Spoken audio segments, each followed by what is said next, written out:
what is it? Just go right here for a rock tunnel. Yeah. Question though: do any of our Pokemon know fly? Oh well, actually no, it doesn't matter because we're gonna find the Poke Center next to Rock Tunnel. So if we don't, we can trade. Or we can I'm put willing somebody to on the bet, team. Brian.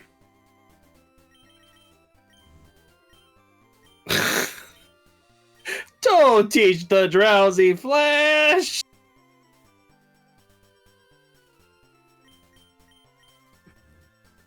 Oh god damn it! We're not using it. I guess. I don't know why you would tell don't to teach a drowsy flash, though. It is a drowsy.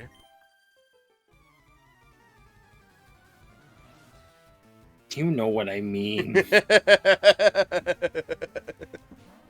Why I woulda.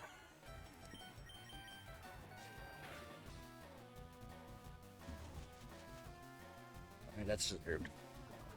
I really like poisoning Mankey. I don't know. Yeah, that's another thing, I guess. It's like,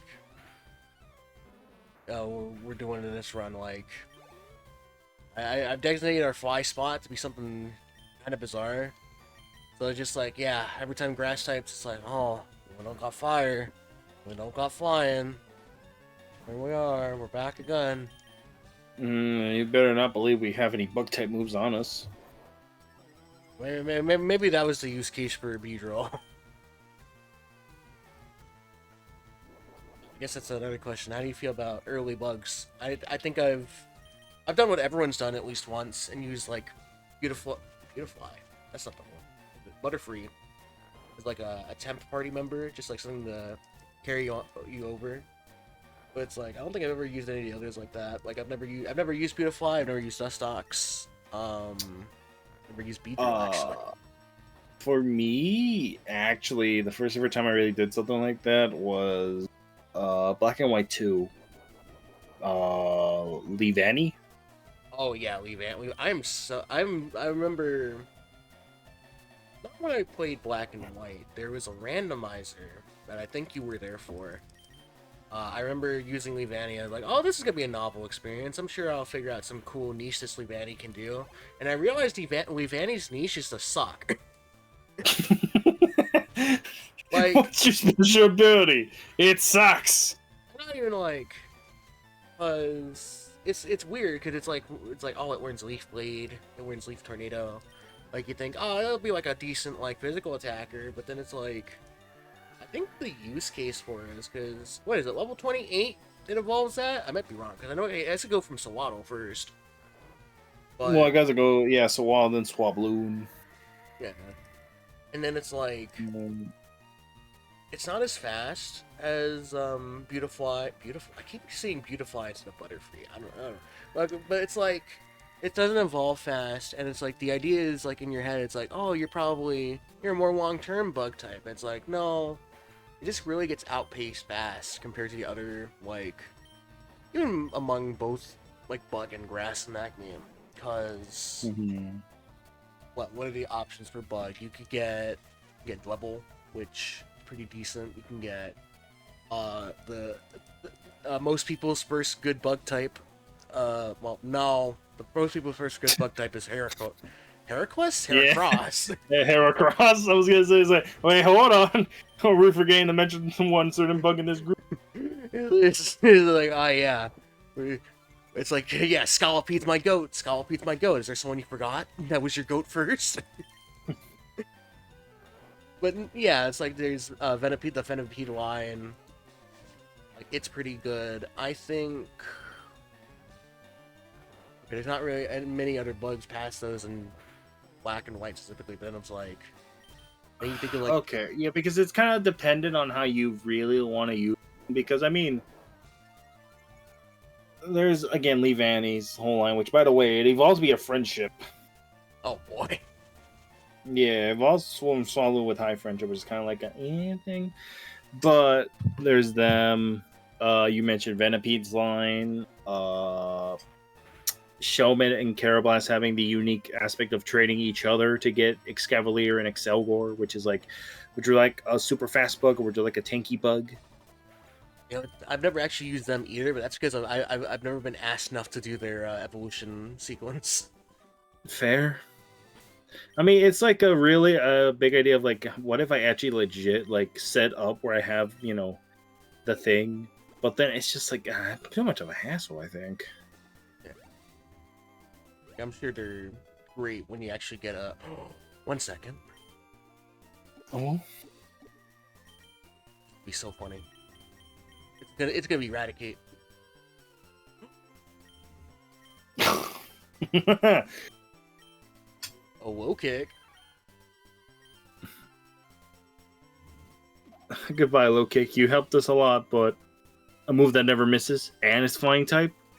And we would just complain about not having a good dealing with grass types. Well, look at that.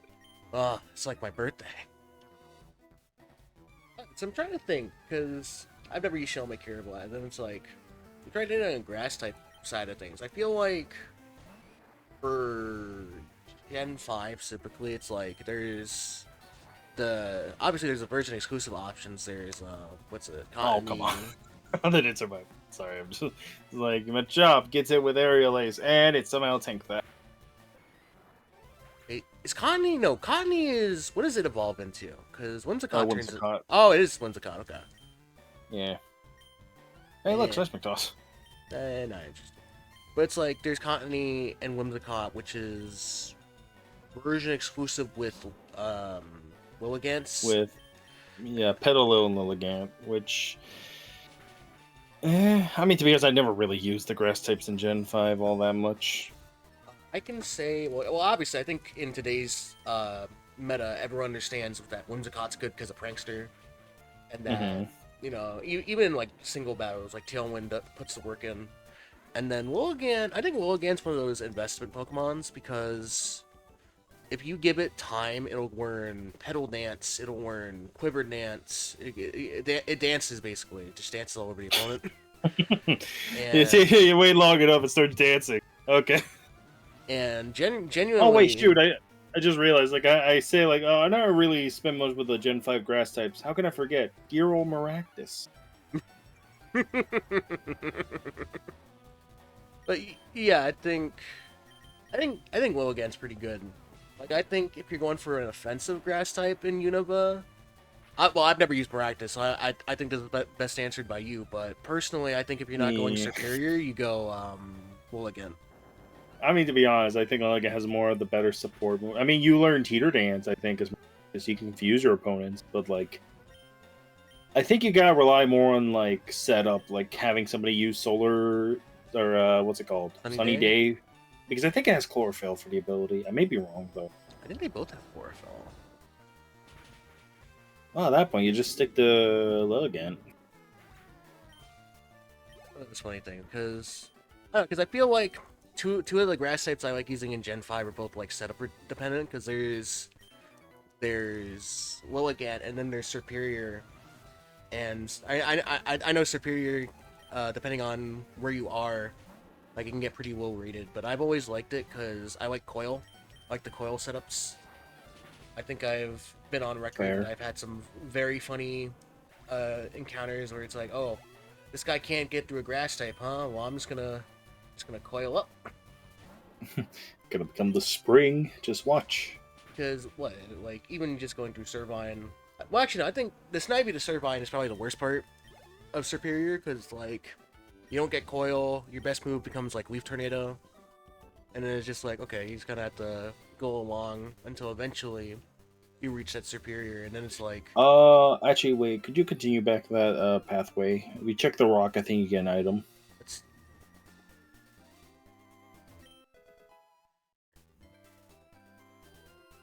But yeah, it's like then when you get to Superior, it really is like a more hey, Sandshrew. adorable. But yeah, like Superior is a very like technical Pokemon. Yeah, I imagine it's like once you have the setup with Coil, it's like really good. But I mean, it just depends on my thought. Do I want a Pokemon where I need to set up like the moves, or is it like a, it's good out the box type like setup where it's like, okay, I just need to use one because that's like, me, I love Zengoose, but Zengoose doesn't need like a lot because it like if you train up for time, you get immediate access to Swords Dance, and then you just need one turn for Swords Dance, and then boom, slash. If you want to try to attend critical hits, Crush Claw if you want to like lower defense randomly, or Aerial Ace because it's goddamn Aerial Ace. Yeah, I agree with that. It's one of those fun things to think to like look at Pokemon, like which are like really obvious and how good they become, and then there's something like you kind of blink. And it's like, wait, I got beat up by who? Yeah, it's honestly always a surprise when you actually have a Pokemon that's considered like kind of but actually if you set it up well, it's really good. It would just depend on personal preference. Speaking of,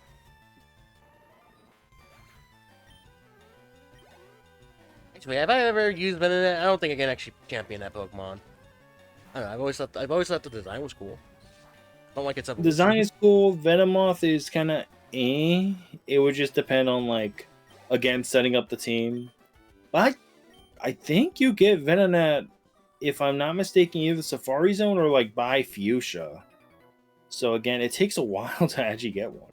Oh yeah, and then you're getting it right next to the Psychic Gem. It's like, oh no. Yeah, oh no. No, bro. The only time I've ever seen Venomoth actually be kind of useful is freaking I want to say Twitch Plays Pokemon. Really? Because of how they set it up, were freaking, of course, I say set up was like, millions of people were planning a strategy. But freaking Gen 1's AI is kind of rock dumb. So if you have a Venomoth go against Lance's Dragonite, it will try to spam Agility because it is the Psychic type attack that it thinks it does damage, but it doesn't. I think that has been the only time I've ever seen Venomoth actually like do stuff. Oh, that's just kind of Oh my god! I accidentally hit the L button. Help me! The Sandshrew won't die. What do I do? How do you feel about Sandshrew in comparison to like Diglett? Because what is it? It's more because they're both physical attackers, but I guess Sandshrew is more defensive over speed. Yeah, pretty much. It's more of a bulky Pokemon than a speedster like frickin' Diglett. But honestly, it just depends. But I personally always liked Sandshrew. Feel that. It's a cute mouse Pokemon. That's the round variant. Shiny's pretty cool. Sandslash though is kind of like a weird one where it's like, okay, Sandshrew is like a green, but like a really good green coloring. And then Sandslash becomes like white and red, and it's kind of like okay. I mean, I'm sure it looks cool, but I don't really like it that much. Not really coherent with the prior form. Yeah, that's the thing with a lot of shinies. It kind of depends on like if they're actually trying with the shinies, or it's like a case of like, oh yeah, we're just gonna freaking because I forget. Like sometimes shiny colorings is chosen based on the actual like developers specifically, and then the others just kind of like just throw into the generator.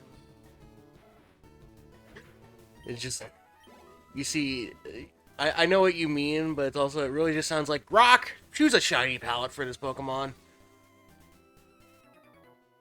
Grok, tell me, is this shiny true? I don't even know how Grok talks to even begin to do that impression, Brian. What I've seen from comments, it's literally just yes. Hey, Brian. No. How'd you know my name? I didn't tell you my name. Grok knows everyone's name, Brian.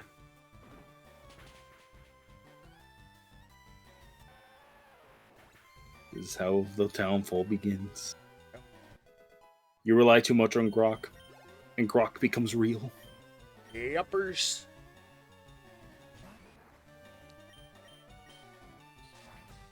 Yeah, where was I? Oh, yes. You get the variety. the shiny that's chosen is really good. You get the ones that are really bad. You get the ones that are like, depending on the generation, they go like through different. Oh hey, look, Mimi's evolving. Hooray! Different shadings, and then you get the ones that are just like, why are you green? Why are you green? Why are you green? I don't know. It just depends, but I kind of do dig the green ones.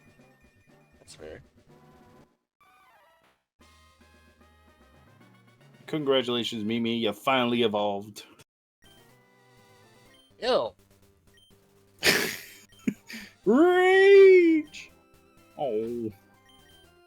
No rage for her.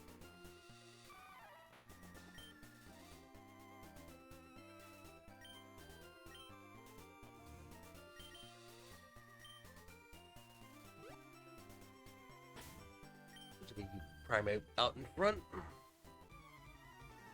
Okay. Don't you dare patronize me. I didn't even do anything. I just jumped down here. Oh, lordy. Don't patronize me. Don't patron. I already messed up the joke. Kill that meow.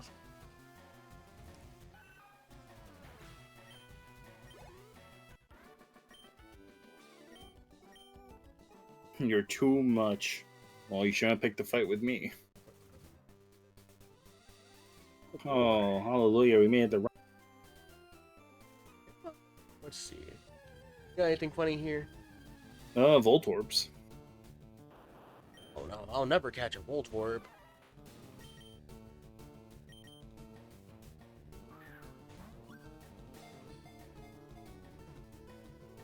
Oh, thank God.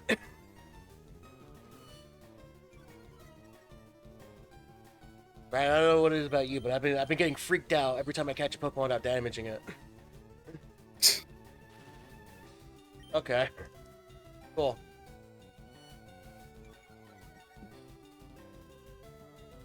Watch out. It's gonna hit you with the... Well, actually, no. I don't think Voltorb really has much other than, like, Screech and maybe Tackle. Because you gotta train it up a bit for it to actually have, like, an electric move. Yeah.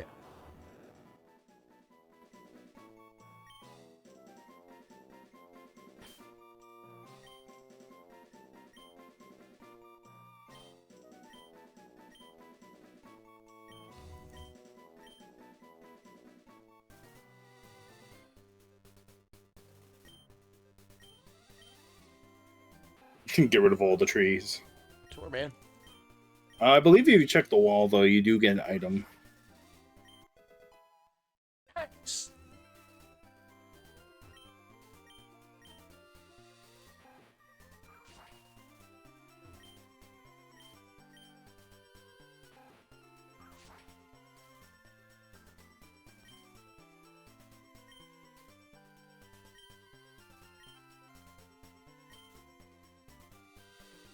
Okay. No, not Swagger. Right as this dude No. from Swagger. I mean, to be honest, Swagger's kind of like, yeah, I mean, you're not wrong. Swagger's always been that annoying move of like, oh yes, let me give a Pokemon, you know, raise up its attack twice, but cause it to get confused, so there's a higher chance it'll actually like do more damage to itself. But if it doesn't, and they actually land the attack, it's gonna do double damage if they're attacking physically. So it's kind of like, I really don't want to just chance it on, you know. I'm raising stats, but confusing is what I'm trying to say. Yeah. I just never liked it.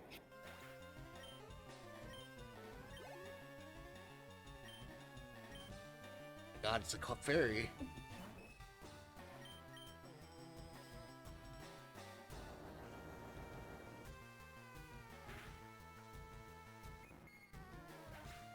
Good night.